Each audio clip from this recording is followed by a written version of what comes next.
I'm being joined live in the studio by Kevin Bissessur. He's an entrepreneur or a businessman. He does a lot of things he was trying to share with me, alongside Fred Mokua. Karibuni sana. Hopefully you get Yes, I got it. Yeah, thank you. Karibu sana. So let me start off with you, Kevin. When you look at what's happening in Kenya right now, you are telling me off the air that you came in Kenya during the 25th, when the Gen Z protests were just in the heat of passion. What are some of the missing gaps that you noticed in the Kenyan youth population? Well, the Kenyan youth population, basically, if you see the demographic of Kenyan, right? So we've got about 42% of people in Kenya that is under the 15 years of age. And we got 15 to 64, we've got about 55%. That's a huge, that's the labor force, you know. So it's basically what we're missing here is we've got about 40% of youth in terms of that 55%. Yeah. We're missing update. Yeah.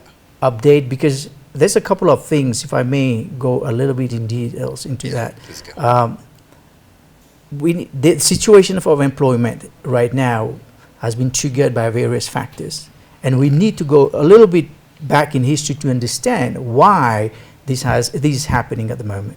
Right. For example, Kenya has a very young population, all right? So there's a rapid growth population in Kenya. And the system that is in place is not catering that rapid growth. You understand, it's an old system. It's being innovated, but it's at a low pace, right? We have the rapid growth population. And another thing is we got the misaligned system of education with the demands on the job market. Right. They are very different. Kenyans are taught to be job seekers, not job creators. And that's a big gap. Right. We have the AI Industrial Revolution 4.0 that is taking over in Safaricom or mobile internet and everything. Yeah. But it's not catering the labor market because it's cutting a lot of jobs. Yeah. And we are behind. We are not prepared to face the Industrial Revolution 4.0. Okay. Okay? And we have the COVID pandemic, which Kenya hasn't recovered fully from. 1.7 or 2 million people lost their jobs. Okay. So all these factors is going on at the moment.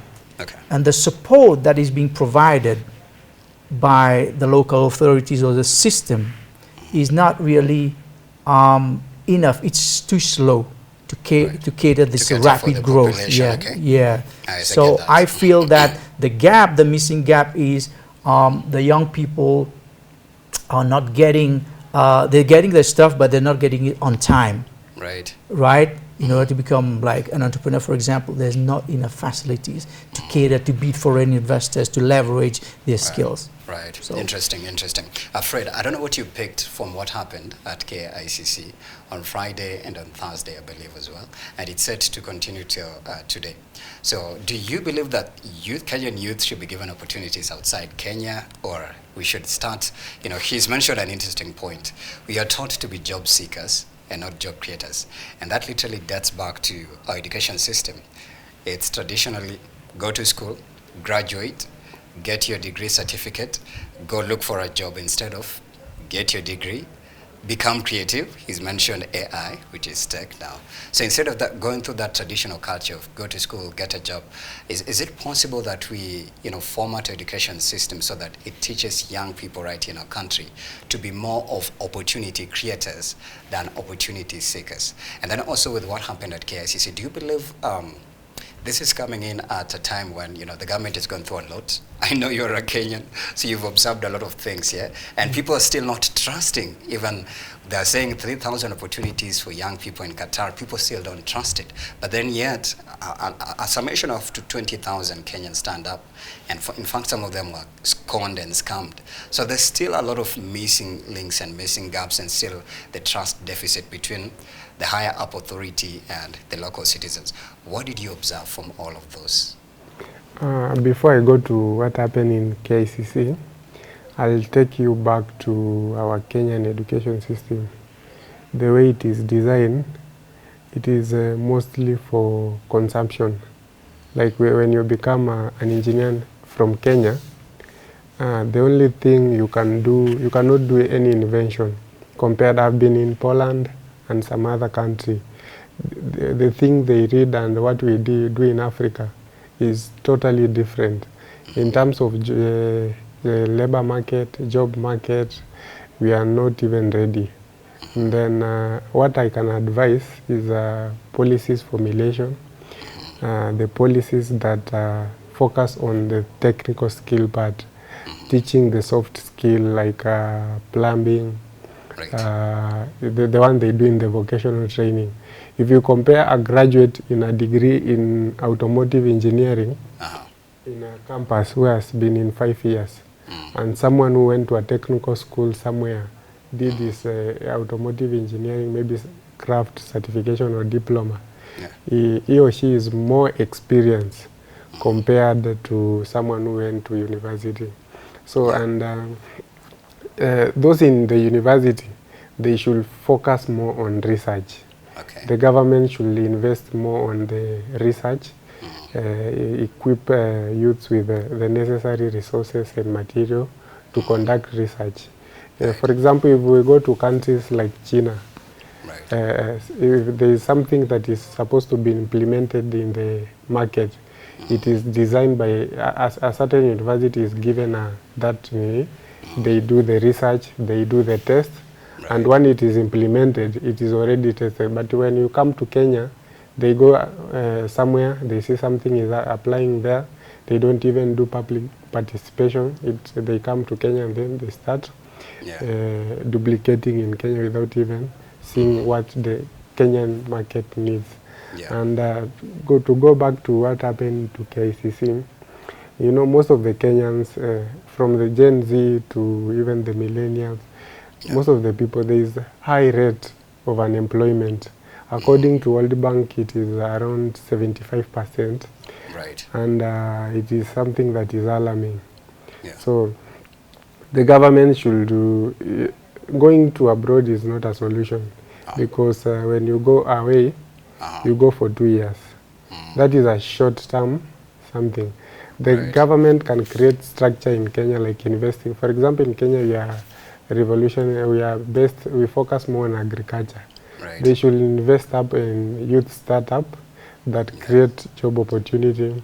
They do networking and mentorship with the professionals in the market. Then they link between the market, what is needed in the market, and what is happening in the university should come in line. So that when you graduate, you don't have to go to the market and also start. The problem you have in the market is not, it's like the employer who are employing, they have to retrain you on the course that you have already started to fit what is tailored in the market. So there is that mismatch between what is the design, and most of the people you see in the university, most of the time have been lecturers. They finish undergraduate, they transition back to masters to PhD. So there's nowhere they have interacted with the market, and they have no idea. So when they're crafting these courses, they should engage the market and see what the market needs so that they can be integrated in the course. Yes. Yeah. Right, interesting remarks. But then back to you, Kevin. The Federation of Kenya Employers, let me just point it out to you. It says some of the reasons why there's a lot of high unemployment rate right here in Kenya, it says it includes a lack of skills. And this includes up to 1 million young people enter the labor market each year without the right specific skills that are needed for that specific, job task or that opportunity.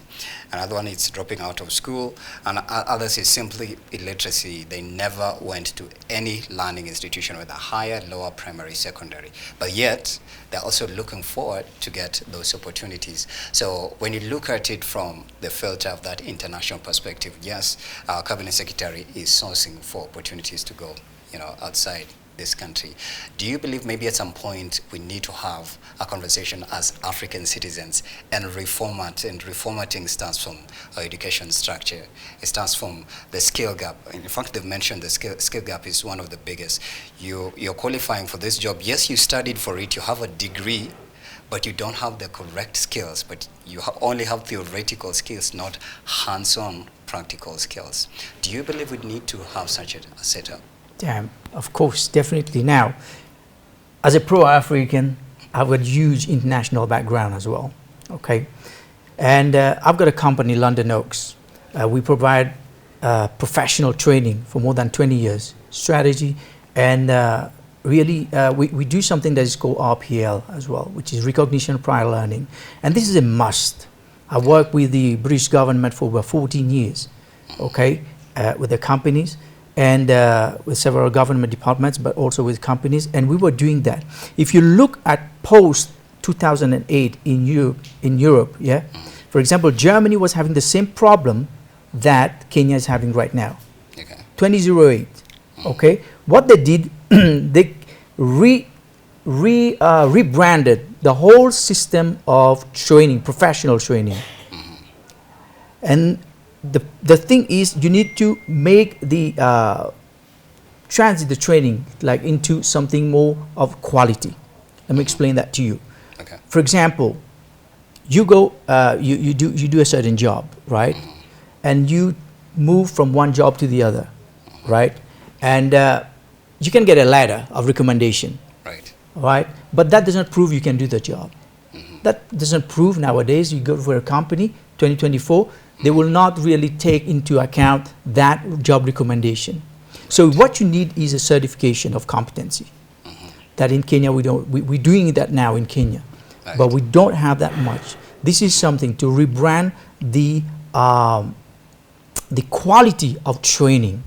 Now people are dropping this. You see, the problem in Africa that we have is, like you said earlier, is the traditional system moving from high school, university, and then get a job and then build a family or whatever.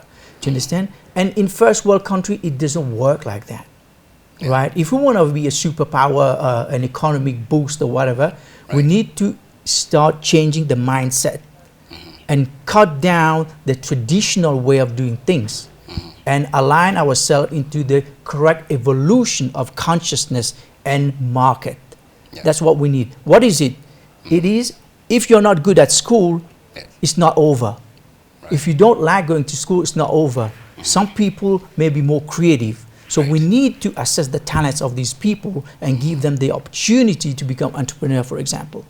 Right? So there has to be a place for every single person to accommodate. The system has to accommodate different types of people. Some people want to become engineers, some people want to build up an engineering company. Both of them has to have the equal opportunity. In terms of going outside, you asked me about this, if it's not a solution. Right, probably we'll go into details about this. It can be a temporary solution for now because the numbers are on an upsurge. Like it's tripling every day. I can imagine University of Nairobi is churning out thousands of graduates and add many other public universities. So all of these students are waiting for a job. But let me ask you something. What can we do temporarily? Let me ask you something. Let's be honest here. Let me ask you something.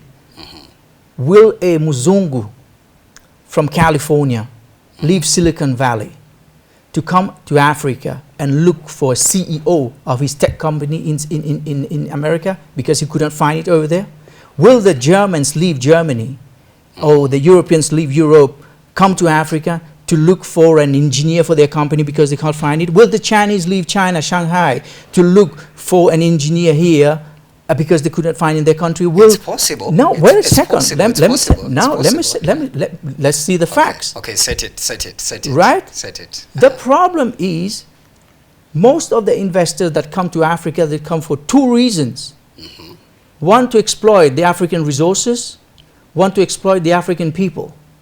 All right? So we see that.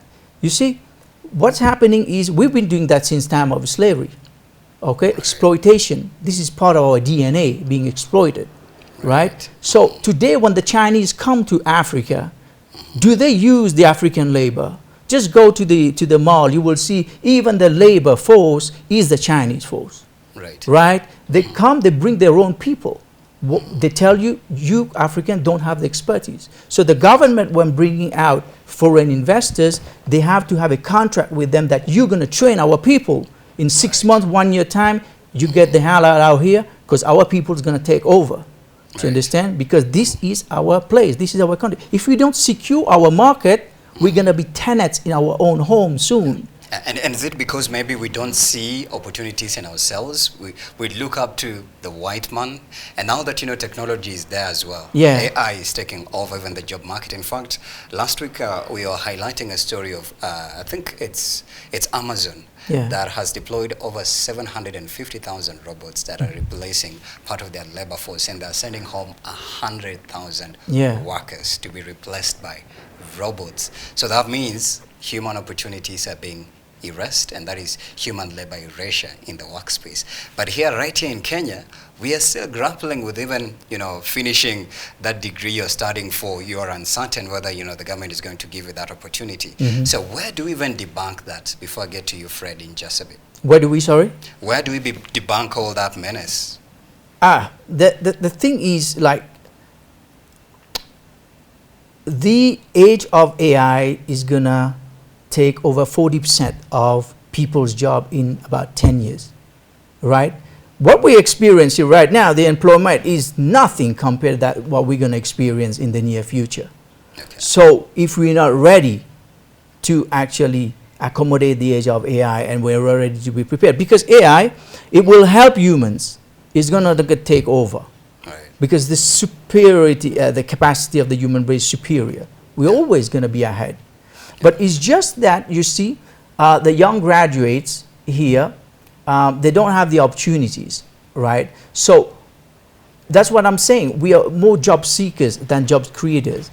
If more support is given to entrepreneurs, these people, instead of going out, because it's a danger, the same. What the government is doing a good job. Like he's trying to share, you know, they need labor there. Okay, we're sending. Okay, it's not the solution, because we're still selling African talents that we need to build our own country. But it's in a way, okay, he's trying to alleviate the burden of unemployment. But it's a slow pace. But it could invest into entrepreneurships here. That's what we need to understand, because there's huge opportunities. And I'm going to finish that before my colleague take over. Is like, for example, repatriation. You see, that is why it's important that we have a united Africa. Because look at what Europe did. People that, when Austria needed labor, they took from Spain. They have a chart there. They have a system there which is called repatriation of labor. They take people from different European countries, because they're the same family, and they repatriate over there and there. If in Africa we do the same, even better. We started, like, even in East Africa, or in countries that are eligible for that. We can repatriate in our own continent, because we are a huge place. We need people.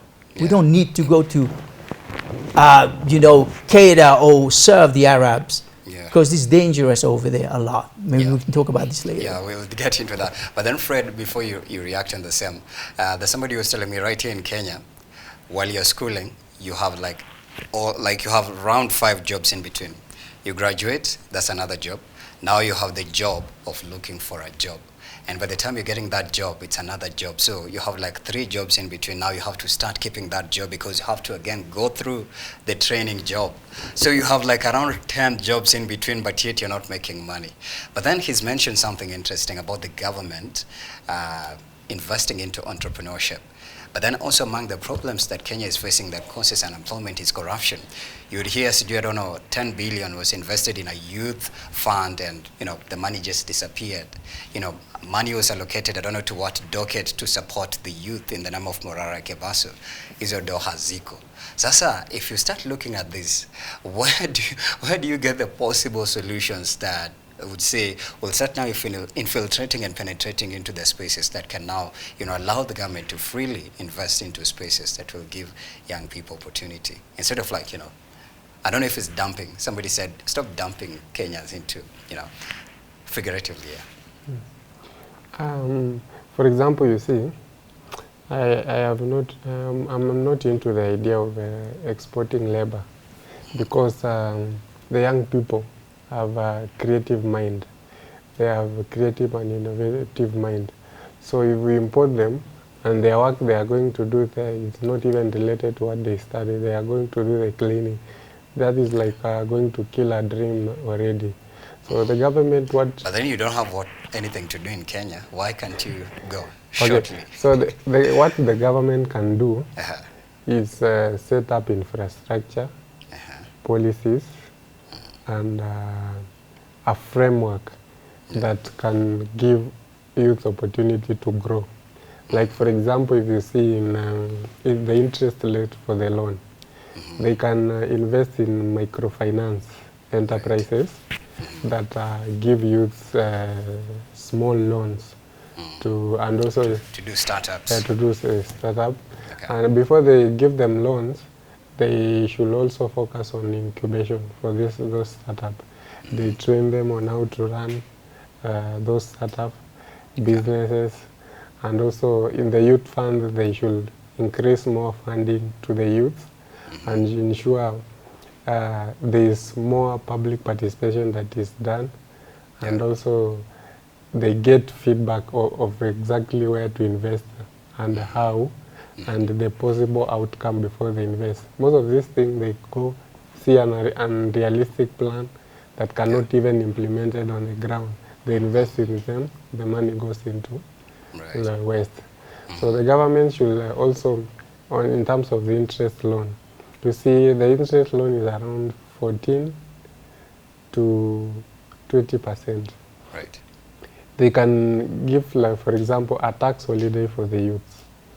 They don't pay tax until they for a period of, let's say, 7 to 5 years, so that the youths can get an opportunity to develop. And also these companies employing youths, they can give and also some incentive or subsidies if they employ a certain number of the youths. And also there's these gaps in the market. There are jobs already in the market, but the problem is like you can come for example in this company, this government parastatal. You can find maybe from 19 or 202. There are a number of around 100 people have already retired. Some of maybe have passed away, but there is no that replacement to meet. So they are using the same people with the old technology, and also the market is somehow saturated. Right. They all don't encourage you to go. They see like there's a competition, they might be phased out by them. So there's a way our senior professionals, they don't support us. They think we are coming to face them to take over their spaces. I was listening to a TikTok podcast excerpt. There's one of the Gen Zs who was saying that in Kenya getting a job is just is a full-time job. Full-time job to get another full-time job. So he was saying that until you have those connections, you can have all the qualifications in the world, but that connection or that person that can speak your name or even pitch you to a potential employer is not there. But yet the influx and the number is just, in fact, I don't know how many graduates are going to be unleashed this year into the employment space, and not all of them are sure they're going to get opportunities like you've said, you know. But then not also all Kenyans have this mindset of, you know what, instead of me tamaking to look for that internship, why can't I start my own, you know, TikTok and monetize it? Why can't I come up with a business idea and pitch it to maybe a financier, or maybe pitch it to, you know, a sponsor, somebody who can believe in me to start my own business, and that's startups. So there's also that culture and that deficit of just expansion of creativity, that spontaneousness that's lacking, Do you believe that should also maybe be included in our education system? Because like he said, it's traditionally, graduate, get your degree, in fact, get a job, get married, and then what next? Die? I don't know what happens in between. In education system, there is the paperwork skill that you study in the education, and there is that inborn talent that you have. So the government should focus on also identify the other part. I may be doing engineering, but my focus is in politics. Right. It is in soccer, football, or running. So they should set up structure that develops skills. Multi-skill, for the people. So instead of importing the labor, when they invest more, for example, in the football. There are so many people I studied with them in primary. They are good at running, they are good at playing football, volleyball, but they are still in the village taking alcohol because their mindset was not in the textbook. They wanted to just get the knowledge, but their focus was more on the talent. So in high school and campus, we have those games and also those drama festival, the occasion they do. The government should go there and identify those talents, nurture them, and they can, so that they can go and represent even us up to the world. Yeah. So they can focus more on the talent development, and also there are those who are good in books. They can also invest more than, but what they do in Kenya is just we compete to pass exam, not getting the knowledge. You read for the exam. For example, when I was in campus, the only time I was busy is only a week to exam. That is when I'm busy cramming to finish exam. They'll focus on writing more Kenya. And I had someone who was not good in books, but he was good when we go to the labs. He was very good. He do the setups nicely. But if and also I had another one. He doesn't know how to interpret a question. But if we interpret for him, he'll probably do it more than the lecturer. So they should, the way the university funding is student-centered, the skills should also be student-centered. So let's say CBC is trying to give it a facelift. Would you say that, the CBC? It is slowly, but surely trying to do, but there is no infrastructure to do that. You see, let's say there's a school somewhere in Turkana. No classrooms, no books, no even the basics, things like food, water. So these things should be, they should invest on infrastructure first, the infrastructure to support that. CBC can only benefit those who are around town, but those one in the village, I don't think if it is. So the bigger population is in the village, and the other population that is in town, they don't use. They go to international school and those upper school, but those public school in the village, I don't think if the students studying there, they are not even benefit at all. Okay, interesting. Well, let me come back to you, Kevin. When you look at the demand on the market, even locally or globally as well, they're going for excellent people. In fact, I was watching, was it Shark Tank? There's a lady, no, it's not Shark Tank, it's Billionaire something, the Billionaire's Mindset. It's one of those entrepreneurship shows that deal with young people that have come up with ideas that are so excellent, business ideas specifically. And then the investor believes in that, you explain it very well, how it's structured, how it's going to benefit the people, not just you, but it must be able at least to employ 2 or 3 other people. So there's this lady, I think she got a huge amount, I think it was around $300,000. It was tea. So I don't know how she creatively branded Kenyan tea and made it in her own way, but because her family has a farm. So at least for her, she has something to claim, and use it so that, in fact, she's receiving funding for it. But also when you look at multinational agencies, they're not coming to help, people that are just so helpless. At least you must present to me something before I give you the funding. Of course, it's always about sponsorship. I have this project, I need donors or I need finances. When you look at what's happening in Kenya right now, do you believe there could be any sort of help to multinational agencies, from multinational agencies that are looking forward to, let's aid Kenya from this menace? In as much as it's not the first time you're experiencing this, it's systematic from regime after regime. It's just that this time round, I think it's on an upsurge. Multinational from outside Kenya? Yes. Right. So this is called begging. We're still begging. Right. After 400 years, we're still begging to the West. There's a guy, Tony Elumelu. He's one of Africa's billionaire, Nigerian guy. He invests 150 millions every year on African entrepreneurship.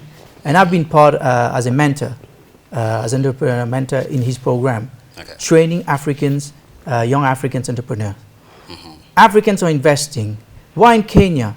The people of Kenya, the billionaire, the one that has a lot of money, why don't you support their own people? Why do we have to go to others outside Kenya? Kenya doesn't have money. Kenya has tons of money. And resources. When Rich in resources. the amount of corruption we have here, that means we have a lot of money. Right.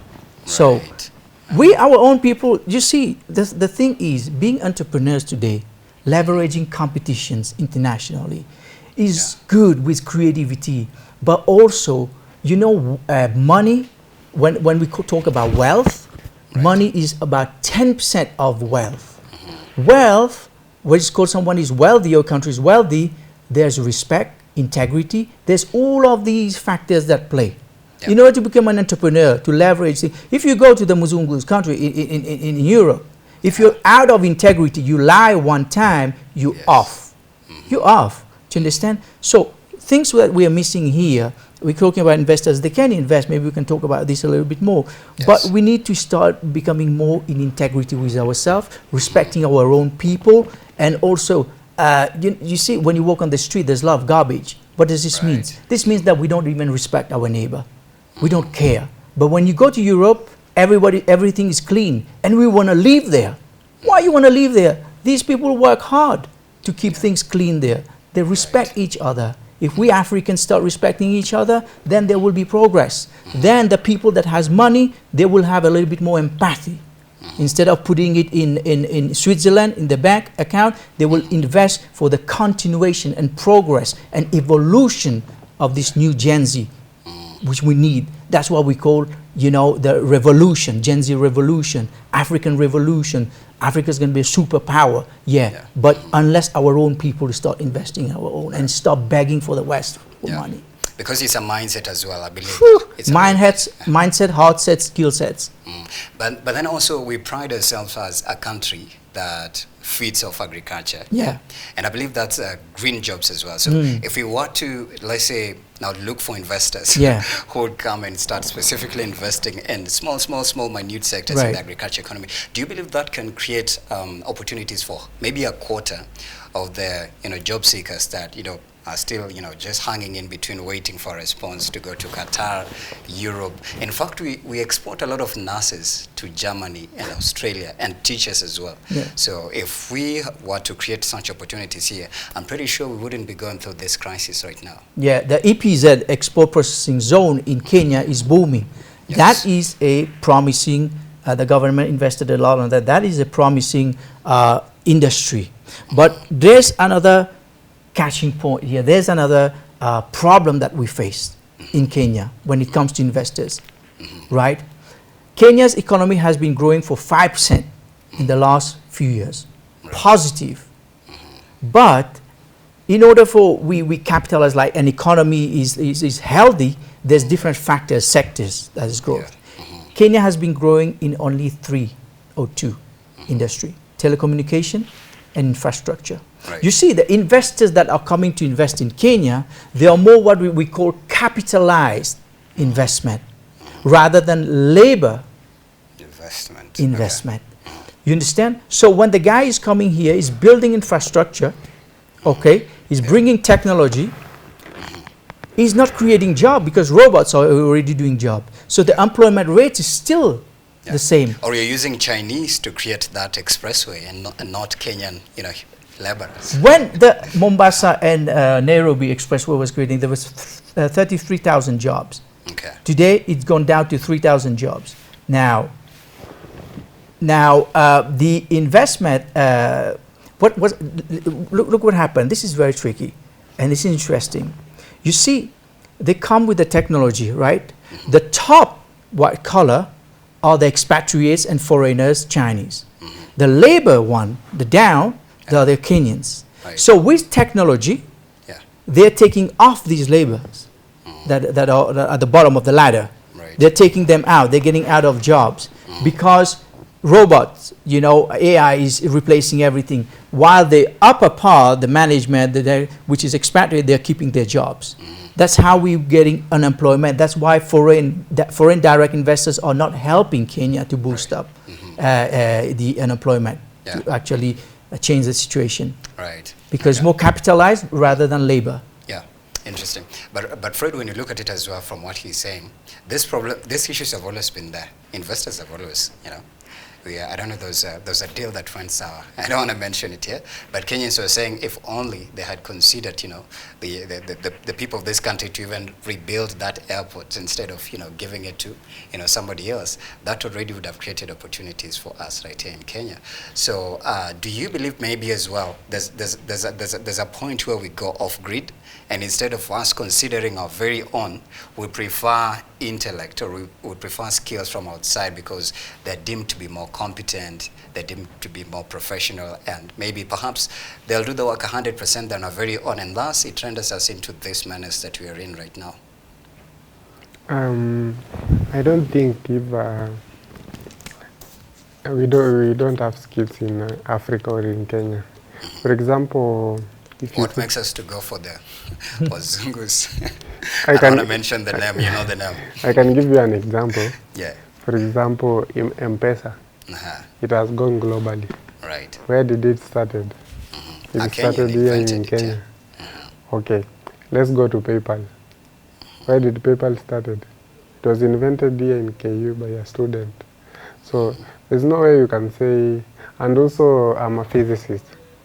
Most of there are black innovators that were behind all this astronomy you see in the US. They were slaves from Africa, but the people who carried the idea is, I can give you an example of like, there's a guy who was good in the electric industry. The idea was his, but someone took it and branded as this. So we are so many people. When you see the whites, when they come to Africa, they do it as a competition. So they come with a competition. They say we want to do an innovation competition. So you don't have the patent, and then you are awarded some peanuts, and then they go, they implement the idea somewhere else. So the problem in Africa, stolen from you. They have stolen. You go somewhere else, you can't. Yeah. It is no. I still also think the M-Pesa guy still believes they stole it from him. Did you hear that story? He didn't. So the problem was about the patent, and also he was told you will be getting one bob per transaction. So and that that's time, a lot of money. If that time people. He saw maybe in Nairobi there were only one branch for M-Pesa. Oh, during that time. During that when it was starting.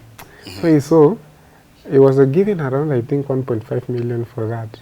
Yeah. So he saw 1.5 million and 1 bob per transaction. When will I reach 1.5 million? So he went for but he didn't know this thing will revolutionize and employ. Right. So that was the problem. The so the problem is patenting of this innovation idea. There is no proper patenting of this idea. And there should be more structures on that, so that when youths are coming up with the new ideas and innovation, they are protected from predators, so that they cannot be snatched. Exploited. If you go to the street now, you talk to the youth, they have so many ideas, but implementing that, there is no finance to implement that. Even the project I did in an undergraduate, I can transition it to the market and create so many jobs. But if I start breaking down the budget of laying down the structure, I don't think if someone can finance that. All right. We are exiting, Kevin, so I want you maybe to just in less than a minute, because it's 9:56, we have to exit at 10 a.m. sharp. What would you recommend for the Kenyan youth right now with what's happening and also what you've observed? What would you recommend, possible solution literally, that you would say that they can take in less than a minute as we exit? There's two things that we need to take away, is like rebrand our educational system in terms of not education completely, but professional. For example, this RPL that we do, the Recognized Prior Learning Certificate, which is internationally recognized, they have to rebrand their skills, rebrands their skills, their competency, and keep it in alignment with international standards, so that they can leverage international competitions, the quality of professional training, and also be more creative. And Angukanayo is good. Tap into tech. Yeah, Angukanayo is good, falling to the vibe. But damn, when it comes to competitions, China is not here to become your Mokua. friend. Okay. Yeah, he's not here to dance with you. China was post-United States. Yes. So he's here to conquer everything. Absolutely. So if we're not prepared, Yeah, we're gonna we'll get stay left behind. out. Oh, you have a LinkedIn profile where people can I jump do. in? I do. Okay, please It's say my very name, fast. Kevin Bissessur. My LinkedIn profile. I've got also londonoaks.com, which is my company, and my profile, Kevin Bissessur, as entrepreneur as well. Right. So if they jump in there, they can get to Anytime, talk to you yeah. anytime. Yes, please. Fred, just one recommendation, and then your social as we exit. One recommendation I give to the youth Yeah. is to show up. When you show up, you see things happening. So anywhere they hear an opportunity, let them show up. When they fail, they get it. Tomorrow is another day. But staying in the house won't make them exposed to opportunities. Right. And let them not be like Nikola Tesla. Okay. You invent idea.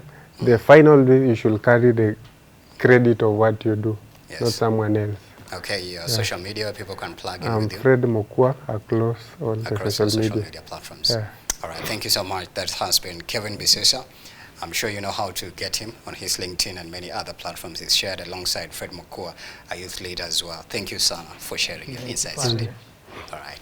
Sana, we also say thank you as well for trailblazing with us from 7 a.m. to right now. It's actually 9:59. We see you tomorrow bright and early right here, right in the morning. See you tomorrow.